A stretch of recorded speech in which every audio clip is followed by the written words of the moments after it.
आपको एमआरसी पर यानी 35 क्वेश्चन का आपको यानी फिल करना होगा। ठीक है, पहला क्वेश्चन आपके स्क्रीन पे, पहला आधुनिक सूती वस्त्र कारखाना कहाँ स्थापित किया गया था? पहला ऑप्शन में मुंबई में, दूसरा आपका पटना, तीसरा आपका कानपुर, चौथा आपका गया।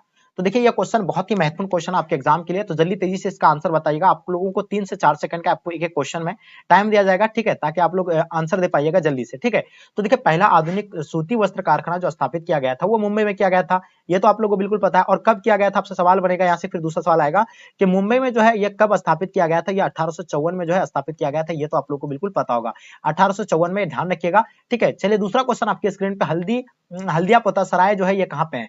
ये हल्दिया पोतासराय जो है कहाँ पे है? उड़ीसा में है, कर्नाटक में है, या आपका पश्चिम बंगाल, या आपका केरल में है? तो जल्दी बताइएगा। क्वेश्चन नंबर दूसरा का आपका आंसर आपके स्क्रीन पे आ गया। क्वेश्चन नंबर दूसरा का आपको आंसर बताना है बहुत ही तेजी से। चलिए बहुत बढ़िया, क्या बात है, सब बच्चे का आंसर आप लोग का बिल्कुल परफेक्ट आ रहा है। ठीक है, चलिए बहुत बढ़िया, क्या बात है मेरे शेयर एंड शेयरिया। चलिए दूसरा नंबर क्वेश्चन का आपका आंसर क्या होगा? हल्दी पोतासराय जो है ये आपका यानी पश्चिम बंगाल में, कहाँ पे? पश्चिम बंगाल। जो ही बच्चे आप लोग आंसर बताएंगे बिल्कुल आपका आंसर परफेक्ट होगा। चलिए बहुत बढ़िया, आगे देखिएगा क्वेश्चन देखिएगा, मयूरभंज में खनिज पाया जाता है। देखिए मयूरभंज जो है, मयूरभंज में कौन सा खनिज पाया जाता है? तो सोना पाया जाता है, लोहा एस्क पाया जाता है, आपका कोयला पाया जाता है, आपका तांबा पाया जाता है। देखिए मयूरभंज जो है ये मयूरभंज जिला में जो है खनिज पाया जाता है, और ये कहाँ पे, यानी उसमें जो है लोहा एस्क पाया जाता है। उड़ीसा का एक जिला है मयूरभंज, ठीक है, उसी में जो है ये मयूरभंज पाया जाता है। एक खनिज है लोह का, और ये लोहा एस्क जो है वहां सबसे ज्यादा मात्रा में पाया जाता है, मयूरभंज यानी उड़ीसा में। और आपसे पूछा जाएगा मयूरभंज कहाँ है, तो उड़ीसा में। ये आप देखिएगा क्वेश्चन नंबर 4 आपकी स्क्रीन पे, मणिकरण है क्या? पंजाब में स्थित है, या बिहार में, या आपका हिमाचल प्रदेश में, आपका उत्तर प्रदेश में? तो ये आपको देखना है कि ये जो है मणिकरण है क्या। कि पहले सबसे पहले आपको जानना फर्स्ट ऑफ ऑल कि मणिकरण है क्या। देखिए मणिकरण एक मतलब क्या है, यानी जहां से पानी निकलता है, और इसमें कहा यानी पानी जो मतलब पानी का स्रोत या निकलता है, जिसको चश्मा कहता है, यानी जहां से पानी जो है लगातार यानी कंटिन्यू हमेशा निकलते रहता है। और कौन सा पानी? नॉर्मली पानी, ठंडा पानी नहीं, गर्म पानी। ये हमेशा जो है इस झील में गर्म पानी ऑटोमेटिक जो है एकदम बिल्कुल प्रकृति का ही देना है। यहाँ से हमेशा जो है गर्म पानी यानी बहते रहता है। ये आपको समझ में आ रहा है? गर्म पानी ये हमेशा इससे बहते रहता है। और ये कौन सा जिला में मतलब कौन सा राज्य में स्थित है, ये आप लोगों को बताना है। तो ये आप लोगों को पता होगा हिमाचल प्रदेश में है, ये आपको भूलना नहीं है। क्वेश्चन नंबर आपका सी बिल्कुल परफेक्ट आंसर होगा। बहुत बढ़िया। क्वेश्चन नंबर 5 देखिएगा, पोर्ट सहित किस जल मार्ग पर स्थित है?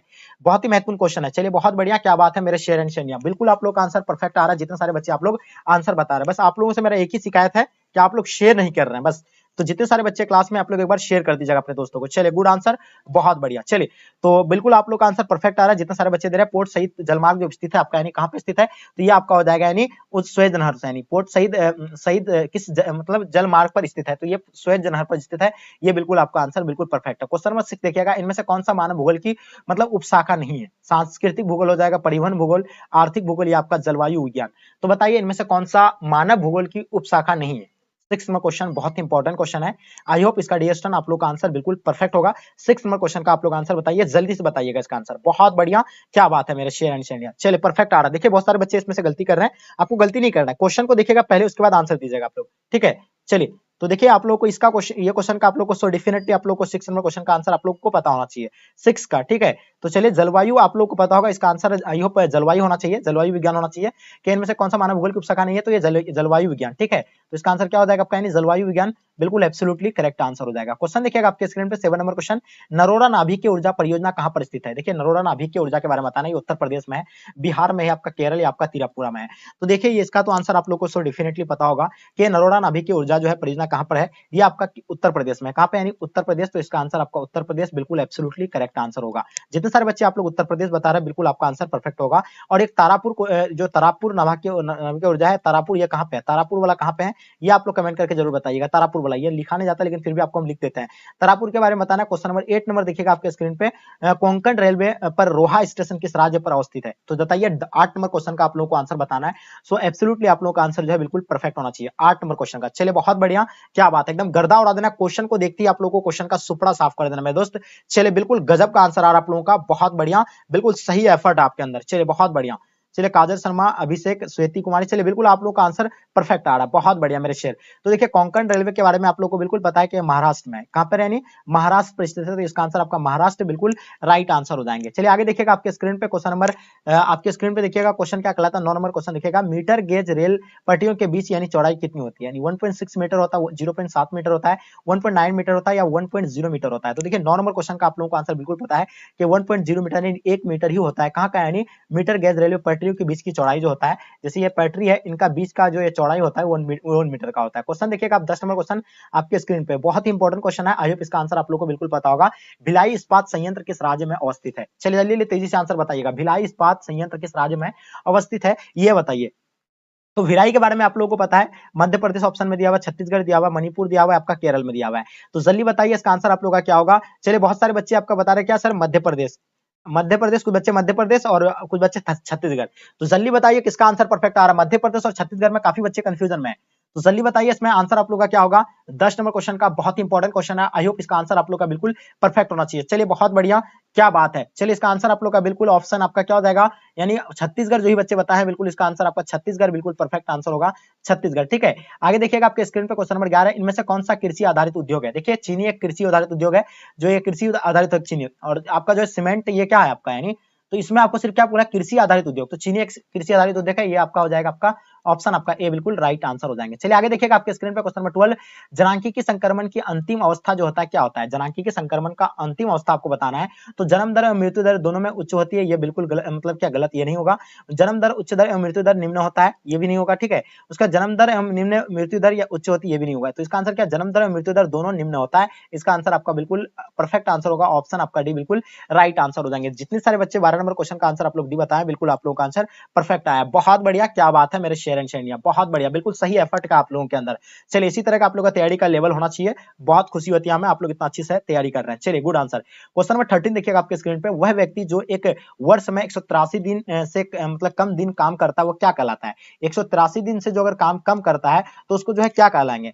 तो ये बिल्कुल आप लोगों को पता है कि सीमांत श्रमिक कहलाता है, जो 183 दिन से कम जो काम करेंगे उसको यानी क्या बोलेंगे, सीमांत श्रमिक बोलेंगे। तो इसका आंसर आपका सीमांत श्रमिक, यानी इसका आंसर आपका option be absolutely right answer हो जाएंगे। क्वेश्चन नंबर 14 देखिएगा, इनमें से कौन सा अपकर्षक कारक है। तो देखिए अपकर्षक कारण बताया, शहरीकरण होगा, औद्योगिकरण होगा, या आपका तृतीय कार्यों की प्रमुखता, या आपका इनमें से सभी। तो यहाँ आपसे क्या पूछा जा रहा है, यानी अपकर्षक कारक के बारे में पूछा जा रहा है। 14 नंबर क्वेश्चन का बहुत इंपॉर्टेंट क्वेश्चन है। तो शहरीकरण ये बिल्कुल नहीं होगा, इसका भी औद्योगिकरण ये भी नहीं होगा, तृतीय कार्य की प्रमुखता ये भी नहीं होगा। तो इसका आंसर आपका सॉरी ये जो होगा यानी बिल्कुल कौन सा अपकर्षक कारक के बता रहा है ना। तो अपकर्षक कारक ये शहरीकरण भी है, औद्योगिकरण भी होगा आपका, यानी तृतीय कार्यों की प्रमुखता ये भी होगा, यानी इसका आंसर आपका इनमें से सभी यानी बिल्कुल परफेक्ट आंसर होगा, यानी ऑप्शन आपका डी बिल्कुल एब्सोल्युटली राइट आंसर हो जाएंगे। ठीक है, माफी चाहेंगे इसमें आपको आंसर जो होगा यानी, तो इसका आंसर आपका इनमें से सभी हो जाएगा। ठीक है, चलिए बहुत बढ़िया, आगे देखिएगा आपके स्क्रीन पे क्वेश्चन नंबर 15 क्या कहलाता है कि मानव विकास सूचकांक का मान होता है, यानी मानव विकास सूचकांक का जो मान होता है क्या होता है, 0 से 0.5 होता है, 5 से 10 होता है, आपका 90 से यानी 100 होता है, या 0 से 1 होता है। तो आप लोग को बताना ये क्वेश्चन बहुत ही महत्वपूर्ण है, तो ये बिल्कुल आप लोग को डेफिनेटली पता होना चाहिए। देखिए मानव विकास सूचकांक में भारत का कौन सा राज्य जो है अभी टॉप में है, तो केरल जो है अभी यानी टॉप में है, और विश्व में जो है सबसे, अगर देश की बात करें तो नॉर्वे है, और अपना भारत की स्थिति अभी कहां पे वर्तमान में 136 में आई थिंक, और 2011 की जनगणना के अनुसार आई थिंक उसमें शायद 130 या ऐसे समथिंग 129 ऐसे समथिंग कुछ में है। ठीक है, तो आप लोग अगर बताए तो कमेंट सेक्शन में आप लोग जरूर बताइएगा। तो इसका आंसर आपका क्या हो जाएगा, मानव विकास सूचकांक का मान जो होता है वो कितना होता है, तो ये हो जाता है यानी 0 से 0.5 होता है। तो इसका आंसर आपका ए बिल्कुल राइट आंसर हो जाएंगे। क्वेश्चन देखिएगा आपके स्क्रीन पे, अंगूर की खेती को कहा जाता है, यानी क्या कहा जाता है। 16 नंबर क्वेश्चन बहुत ही इंपॉर्टेंट क्वेश्चन है, आई होप इसका आंसर आप लोग को सो डेफिनेटली यानी पता होना चाहिए। जल्दी तेजी से आप लोग आंसर बताइएगा। चलिए बहुत बढ़िया, क्या बात है मेरे शेयर एंड शेयरिया, बहुत बेटर आप लोग का लेवल तैयारी का, बहुत ही नेक्स्ट लेवल का है। बस आप लोग जो बच्चे लाइक नहीं किए लाइक कर दीजिएगा एक बार, और हो सके तो आप लोग फ्रेंड्स के ग्रुप में शेयर भी कर दीजिए। चलिए बहुत बढ़िया, क्या बात है। चलिए जितने सारे बच्चे का आंसर आप लोगों को आ रहा है बिल्कुल परफेक्ट आ रहा है। देखिए अंगूर की खेती जो कहा जाता है, अंगूर की खेती को क्या कहा जाता है, तो बिल्कुल आपको पता है विटीकल्चर कहा जाता है। क्या कहा जाता है इसको, यानी विटीकल्चर कहा जाता है। तो इसका आंसर आपका विटीकल्चर बिल्कुल परफेक्ट आंसर हो जाएगा। क्वेश्चन देखिएगा आपके स्क्रीन पर 17 नंबर क्वेश्चन, सार्वजनिक क्षेत्र के उद्योग पर यानी किसका नियंत्रण होता है। जो सार्वजनिक क्षेत्र के उद्योग पर जो नियंत्रण होता है वो किसका होता है, तो उसमें आप लोग देखिएगा उसमें सरकार का नियंत्रण होता है। किसका होता है, यानी सरकार का। तो इसका आंसर आपका क्या हो जाएगा, यानी सरकार बिल्कुल परफेक्ट आंसर हो जाएगा। क्वेश्चन देखिएगा क्वेश्चन नंबर 18, टोक्यो औद्योगिक केंद्र जो है कहां पे है, यानी टोक्यो औद्योगिक केंद्र है, ये जो है आपका यानी कहां पे होगा, रूस में है, आपका जापान में, यानी ऑस्ट्रेलिया, आपका इनमें से कोई नहीं। तो देखिए आप लोग पता ही है इसका आंसर आपको तुरंत डेफिनेटली आएगा। अगर जापान का राजधानी कहां है, बिल्कुल आपको जापान का राजधानी अगर नहीं पता है तो आज याद रख लीजिएगा, जापान का राजधानी टोक्यो होता है। जो टोक्यो सो टोक्यो और कभी ना टोक्यो, जापान का राजधानी कहां है, टोक्यो। जो टोक्यो सो टोक्यो और कभी ना टोक्यो, एकदम ध्यान रखिएगा, ये क्वेश्चन आप लोगों को भूलिएगा नहीं आप लोग, जो टोक्यो सो टोक्यो और कभी ना टोक्यो। ठीक है, टोक्यो, यानी ऑप्शन आपका भी बिल्कुल राइट आंसर हो जाएंगे। स्वर्ण कलर जो संबंधित है कहां पे है, पंचम क्रियाकलाप से है या चतुर्थ क्रियाकलाप से, आपका तृतीय क्रियाकलाप से, आपका द्वितीय क्रियाकलाप से। क्वेश्चन नंबर 19 नंबर क्वेश्चन बहुत ही इंपॉर्टेंट क्वेश्चन है। आई होप इसका आंसर आप लोग का बिल्कुल परफेक्ट होना चाहिए। बहुत बढ़िया, क्या बात है। चलिए तो देखिए पंचम क्रियाकलाप होगा आपका, चतुर्थ क्रियाकलाप होगा आपका, तृतीय क्रियाकलाप या आपका द्वितीय क्रियाकलाप। स्वर्ण कलर संबंधित है, बिल्कुल आप लोगों का आंसर डेफिनेटली आंसर यानी करेक्ट होना चाहिए। चलिए बहुत बढ़िया, क्या बात है। 19 नंबर क्वेश्चन का आंसर बिल्कुल भी आप लोगों का यानी गलती नहीं होना चाहिए, ठीक है। चलिए बहुत बढ़िया, क्या बात है मेरे शेयर एंड शेरनिया। चलिए गजब का आंसर आ रहा, बहुत बढ़िया। तो इसका आंसर आप लोग जितने सारे बच्चे आप लोग बता रहे कि सर ए आंसर होगा, कुछ बच्चे ए बता रहे, कुछ बच्चे बी। हाँ बिल्कुल पंचम क्रियाकलाप इसका आंसर आपका बिल्कुल बिल्कुल राइट आंसर हो जाएगा, पंचम क्रियाकलाप। ठीक है, आगे देखिएगा आपके स्क्रीन पे लंदन किस महादेश में अवस्थित है। तो एशिया में तो लंदन है ही नहीं, अफ्रीका में भी नहीं है आपका, या ऑस्ट्रेलिया में भी नहीं है। तो इसका आंसर आपका क्या हो जाएगा, यानी यूरोप आपका राइट आंसर हो जाएंगे। यूरोप आपका आंसर बिल्कुल परफेक्ट आंसर होगा, ठीक है। यूरोप, जितने सारे बच्चे आप लोग आंसर दिए हैं, बिल्कुल आपका आंसर यूरोप राइट आंसर हो जाएंगे। क्वेश्चन नंबर 21 देखिएगा, वेस्टफेलिया मतलब किस देश में स्थित है। वेस्टफेलिया जो है किस, नेटवर्क का इशू आ गया है, बता रहे कि सर नेटवर्क का इशू आ गया है। तो नेटवर्क का इशू आ गया, आप लोग को थोड़ा सा नेटवर्क का इशू दिख रहा होगा। तो देखिए इसमें आप लोग को जो आपको कहता है वेस्टफेलिया, तो लंदन के बारे में आप लोगों को तो बता दिए थे, लंदन आपका कहाँ पे, यानी हाँ अभी आप लोग को बिल्कुल क्लियर दिख रहा होगा, थोड़ा सा नेटवर्क का इशू आ गया था, आप लोगों को पता ही है। तो लंदन जो है आपका यूरोप में है, कहाँ पे, यानी यूरोप महादेश में है, ठीक है। कौन सा महादेश में, यूरोप में। आगे देखिए दूसरा क्वेश्चन, वेस्टफेलिया किस देश में स्थित है, तो इसके बारे में भी आप लोगों को बताया भी कि ये जर्मनी में स्थित है, कहाँ पे, यानी जर्मनी में। आगे देखिएगा ओरिएंट एक्सप्रेस रेलमार्ग जो आपका यानी कहाँ पे है, ये यूरोप में है। क्वेश्चन 23 देखिएगा आपके स्क्रीन पे, निम्नलिखित में से कौन सा परिवहन का साधन नहीं है। ये क्वेश्चन बहुत ही इंपॉर्टेंट है। चलिए जल्दी से आंसर आप लोग का देने का कोशिश कीजिएगा, जितने सारे बच्चे क्लास में। चलिए अभी क्लियर हो गया आप लोगों को, अभी नेटवर्क का और कोई इश्यूज नहीं आएगा, कभी कभी होता है, आप लोग सभी बच्चों को पता है, 2 सेकंड 3 सेकंड के लिए होता है, उसके बाद जो बिल्कुल फिर क्लियर हो जाता है, ठीक है। तो कौन सा परिवहन का साधन नहीं है, तो पाइपलाइन पहला आपका नहर है, दूसरा आपका उपग्रह है, तीसरा आपका राजमार्ग। तो देखिए इसमें से कौन सा परिवहन का साधन नहीं है, तो देखिए आपको पता है पाइपलाइन एक साधन है, परिवहन का एक साधन है, ठीक है। नहर भी एक क्या है, साधन है, ठीक है। 23 नंबर क्वेश्चन का बहुत ही इंपॉर्टेंट क्वेश्चन, ये आपको समझना है। और उसके बाद राजमार्ग, ये भी एक साधन है, ठीक है, लेकिन उपग्रह कोई साधन नहीं है, ये एक गढ़े है, ठीक है। गढ़े का मतलब क्या होता है, उपग्रह होता है ना, तो ये कोई मतलब परिवहन का साधन होता है। परिवहन किसको कहता है, जो एक स्थान से दूसरे स्थान तक किसी वस्तु को लेके जाया जाता है, यानी चाहे कोई भी कुछ भी चीज हो, एक स्थान से दूसरे स्थान तक वो जिसके द्वारा यानी लाया जाता है, उसको हम लोग क्या बोलेंगे, यानी परिवहन बोलेंगे। तो परिवहन ये थोड़ा ना है, तो उपग्रह कोई परिवहन थोड़ा ना है। तो इसका आंसर आपका बिल्कुल ऑप्शन सी बिल्कुल राइट आंसर हो जाएंगे। क्वेश्चन को समझना और उसके बाद आंसर देना। क्वेश्चन नंबर 25 देखिएगा, नम बिंदु बस्ती किस क्षेत्र की विशेषता है। तो देखिए नम बिंदु बस्ती जो है किस क्षेत्र की विशेषता आपको बताना, मरुस्थलीय क्षेत्र का, मैदानी क्षेत्र का, उसका बर्फीली क्षेत्र या आपका पठारी क्षेत्र का। तो देखिए 24 नंबर क्वेश्चन का आंसर आप लोगों को डेफिनेटली पता होगा, तो जल्दी बताइएगा मेरे शेयर। तो देखिए ये जो है नम बिंदु बस्ती जो होता है ये बर्फीली क्षेत्र के लिए है, तो बताइए इसका आंसर आप लोग का बर्फीली क्षेत्र है, बिल्कुल परफेक्ट होना चाहिए सभी बच्चे का। चलिए गुड आंसर, बहुत बढ़िया, क्या बात है मेरे शेयर एंड शेयर, गजब का आंसर आ रहा है आप लोग का, बिल्कुल परफेक्ट आंसर आ रहा है, जितने सारे बच्चे दिए आप लोग आंसर। चलिए गुड।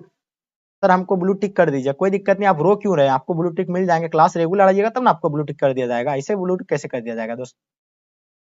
क्लास में रेगुलर जुड़िए, उसके बाद आप लोगों को ब्लू टिक कर दिया जाएगा। जो बच्चे रेगुलर नहीं जुड़ते उसको नहीं किया जाएगा अभी। और हाँ बहुत सारे बच्चे रेगुलर आते हैं लेकिन उसका किया नहीं गया है, बहुत जल्दी कर देंगे, ठीक है, आप लोग निश्चित रहिएगा। चलिए तो बहुत बढ़िया, क्या बात है, सभी बच्चे का आंसर बिल्कुल परफेक्ट आ रहा है, यानी ऑप्शन आप लोग का सी आ रहा है, जितने सारे बच्चे आप लोग सी बता रहे हैं बिल्कुल आप लोग का आंसर परफेक्ट आ रहा है। क्वेश्चन नंबर आप देखिएगा 25 नंबर क्वेश्चन, किस भाषा परिवार की जनसंख्या सबसे अधिक है। द्रविड़ का हो गया, भारतीय यूरोपीय का हो जाएगा, अस्ट्रिक का, आपका इनमें से कोई नहीं। देखिए ये क्वेश्चन बहुत ही इंपॉर्टेंट क्वेश्चन है। तो देखिए किस भाषा का परिवार जनसंख्या सबसे अधिक है, तो ये ऑस्ट्रिक का है। कौन सा, यानी ऑस्ट्रिक, यानी इसका आंसर आपका क्या हो जाएगा, बिल्कुल ऑप्शन आपका सी बिल्कुल एब्सोल्युटली राइट आंसर हो जाएंगे। आगे देखिएगा आपके स्क्रीन पे क्वेश्चन नंबर 26 क्या कहलाता है कि भाखड़ा नंगल परियोजना अवस्थित जो है यानी कहाँ पे है। पहला आपका सतलज नदी पर, दूसरा आपका व्यास नदी पर, आपका गंगा नदी पर, तीसरा आपका नर्मदा नदी पर। तो देखिए भाखड़ा नंगल परियोजना अवस्थित जो है ये कहाँ पे अवस्थित है, ये आप लोगों को बताना है, ठीक है। देखिए ये जो है भाखड़ा नंगल परियोजना अवस्थित जो है कहाँ पे, यानी सतलज नदी पर है। ये कौन सा नदी पर है, सतलज नदी पर, और ये आपका आंसर बिल्कुल सतलज नदी राइट आंसर हो जाएगा। और सतलज नदी जो है कौन सा राज्य से बहता है, ये आप लोग बताइएगा। क्वेश्चन आपके स्क्रीन पे 27 नंबर क्वेश्चन, गोदावरी बेसिन जो है कहाँ पे है। तो ये तो बहुत ही इजी क्वेश्चन है, गोदावरी बेसिन के बारे में ये बिल्कुल आप लोग को पता होना चाहिए, चाहे उत्तर भारत में होगा, आपका पूर्वी भारत में, आपका दक्षिण भारत में, आपका पश्चिम भारत में। तो बताइए, कुछ बच्चे तो इसमें बता रहे कि सर यानी ऑप्शन बी होगा, यानी पूर्वी भारत में बता रहे, कुछ बच्चे यानी पश्चिमी भारत में बता रहे हैं। तो बताइए इसमें से आंसर कौन सा होगा, यानी पूर्वी भारत होगा या आपका पश्चिमी भारत होगा, ये दोनों तो छोड़ दीजिए, इन दोनों में से कौन सा आंसर होगा। 27 नंबर क्वेश्चन का आप लोग को आंसर बताना है। चलिए बिल्कुल आप लोग का आंसर सो डेफिनेटली करेक्ट होना चाहिए, किसी भी बच्चे का आंसर यानी गलत नहीं होना चाहिए। चलिए बहुत बढ़िया, क्या बात है, बहुत बढ़िया, क्या बात है, पश्चिम भारत में, पश्चिम भारत बता रहे हैं बहुत सारे बच्चे पश्चिम भारत में। चलिए तो देखिए इसका आंसर आप लोग का क्या हो जाएगा, यानी पश्चिम भारत बिल्कुल राइट आंसर हो जाएंगे। चलिए जितने सारे बच्चे आप लोग पश्चिम भारत बताएं बिल्कुल सही है। इनमें से कौन सा खनन नगर नहीं है, तो खनन नगर के बारे में आप लोग को बताना, इसमें से जो नहीं है। तो देखिए खेतरी एक खनन नगर है, धनबाद भी एक क्षेत्रीय मतलब क्या है, खनन नगर है जहाँ कोयला के लिए जाना था। कोडरमा भी अब जाना जाता है ये, ठीक है, ये भी एक खनन नगर है। लेकिन पटना एक राजधानी है, तो इसका आंसर आपका क्या हो जाएगा, यानी पटना बिल्कुल राइट आंसर हो जाएगा। अपना बिहार का राजधानी कहाँ है, पटना, बिल्कुल राइट आंसर हो जाएंगे। झील के सहारे किस प्रतिरूप का अधिवास पाया जाता है, तो देखिए आप लोगों को बिल्कुल पता है, रेखीय पाया जाता है, आपका वृत्ताकार या आपका चौकपट्टी, या इनमें से कोई नहीं। तो ये बताइए ये जो है किसमें पाया जाता है, तो सभी बच्चों को पता है कि वृत्ताकार जो पाया जाता है किसमें, झील के सहारे पाया जाता है। तो इसका आंसर आपका बिल्कुल परफेक्ट आंसर हो जाएगा। क्वेश्चन नंबर 30 देखिएगा आपके स्क्रीन पे, पहाड़ियों पर कौन सा आदिवासी प्रतिरूप पाया जाता है। जैसे कि आप लोगों को बताए थे, आपको कई बार क्लास में बताया कि पहाड़ी में इस प्रकार के जो है होता है पहाड़, इसमें जो होता है यानी सीरूनुमा आकार का होता है। इसको पहले काटा जाता है इस तरह करके, यानी कि सीरूनुमा आकार का जो है क्या बनाते हैं, यानी घर बनाते, खेती करते, सब यानी सीरूनुमा आकार का ही बनता है। तो इसका आंसर क्या हो जाएगा आपका, यानी सीरूनुमा बिल्कुल परफेक्ट आंसर हो जाएगा। क्वेश्चन देखिएगा, question number 31 number question, Bharat में वर्ग 1 के शहर या नगर की जनसंख्या होती है, कितना होती है। 31 नंबर क्वेश्चन का 1 लाख से अधिक होता है, या 10 लाख से अधिक होता है, या 20,000 से अधिक है, आपका इनमें से कोई नहीं। तो चलिए जल्दी आंसर बताइएगा। इसका आंसर आप लोग का क्या होगा, 31 नंबर क्वेश्चन का बहुत इंपॉर्टेंट क्वेश्चन है। आई होप इसका आंसर आप लोग को बिल्कुल परफेक्ट पता होगा। चलिए उम्मीद है कि सब बच्चे इसका आंसर आप लोग बिल्कुल परफेक्ट देंगे। बस जो बच्चे लाइक ही नहीं किया, आप लोग फटाफट तेजी से लाइक कर लीजिएगा। चलिए गुड आंसर, बहुत बढ़िया। चलिए मेरे शेयर एंड शेरनिया गजब का आंसर आप लोगों का आ रहा है, बहुत बढ़िया। चलिए तो आंसर क्या होगा, जल्दी बताइएगा। चलिए वेरी गुड। तो इसका आंसर आप लोग का क्या होगा, यानी 10 लाख से अधिक, यानी बिल्कुल राइट आंसर हो जाएंगे। ठीक है, आगे देखिएगा आपके स्क्रीन पे, कालका एक प्रसिद्ध परिवहन शहर है, पंजाब में है, या आपका यानी हरियाणा में है, उत्तराखंड में, आपका इनमें से कोई नहीं। तो देखिए कालका एक प्रसिद्ध परिवहन शहर है, तो बताइए कालका एक परिवहन शहर कहाँ का है, जल्दी बताइए। आपको समय मिला है 1 मिनट का।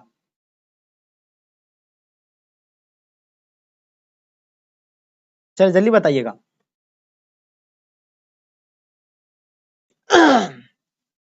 चलिए हिमालय की हिमालय में बता रहा है, कुछ बच्चे हिमालय बता रहे हैं, कुछ बच्चे बता रहे हैं कि पंजाब में, कुछ बच्चे बता रहे हैं कि,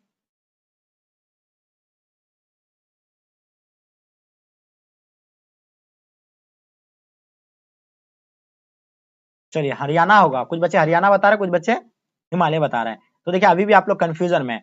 तो देखिए आपको हमेशा पता होना चाहिए, जो ये जो है कहाँ पे स्थित है, कालका भारत के हरियाणा राज्य के पंचकुला जिले में, पंचकुला जिले में, सॉरी पंचकुला जिले आपको याद रखना है, पंचकुला जिले में स्थित है। कहाँ पे स्थित है, ये ध्यान रखिएगा, हरियाणा के पंचकुला जिले में स्थित है। ये आप लोग का आंसर बिल्कुल परफेक्ट आंसर होगा 32 नंबर क्वेश्चन का। चलिए आगे देखिएगा आपके स्क्रीन पे, इनमें से कौन सा एक प्राचीन नगर है। तो देखिए नालंदा हो गया, चंडीगढ़ हो गया, ब्रौनी हो गया, इनमें से कोई नहीं। तो सब जानते हैं कि अपना नालंदा, जो अपना बिहार का नालंदा सबसे प्राचीन नगर है। ये सबको पता है कि यहाँ जो है बहुत बड़े यानी विश्व से लोग जो है, अदर देश से लोग जो है पढ़ने आते थे, कहाँ, नालंदा पढ़ने, नालंदा के लिए पढ़ने आते थे। यहाँ 10,000 टीचर थे। आप सोचिए कि कितना बड़ा मतलब ये था, यूनिवर्सिटी था, क्या 10,000 क्या थे, शिक्षक थे सिर्फ, और बहुत यानी बड़ा था। जो लोग विदेश से पढ़ने के लिए आते थे नालंदा विश्वविद्यालय में, जो अपना कहाँ पे, यानी बिहार में, ठीक है। नालंदा जिला से आप लोग कितने सारे स्टूडेंट है, नालंदा से बहुत सारे स्टूडेंट होगा, उसको पता होगा। चलिए आगे देखिएगा आपके स्क्रीन पे, इनमें से कौन सा शुष्क कृषि से संबंधित है। तो देखिए आपका जवार और बाजरा जो है, ये किससे, यानी कृषि, शुष्क कृषि से संबंधित होता है। तो इसका आंसर आपका क्या हो जाएगा, यानी बिल्कुल परफेक्ट आंसर होगा। क्वेश्चन देखिएगा, ऑपरेशन फ्लड संबंधित किससे है। तो गेहूं से, आपका नारियल से है, तो कपास से, आपका दूध से है। तो देखिए ऑपरेशन फ्लड जो आपका यानी दूध से संबंधित होगा। तो इसका आंसर आपका दूध बिल्कुल परफेक्ट आंसर होगा। तो डियर स्टूडेंट, हम लोग यानी क्लास का टाइमिंग भी बहुत ज्यादा ओवर हो रहा है।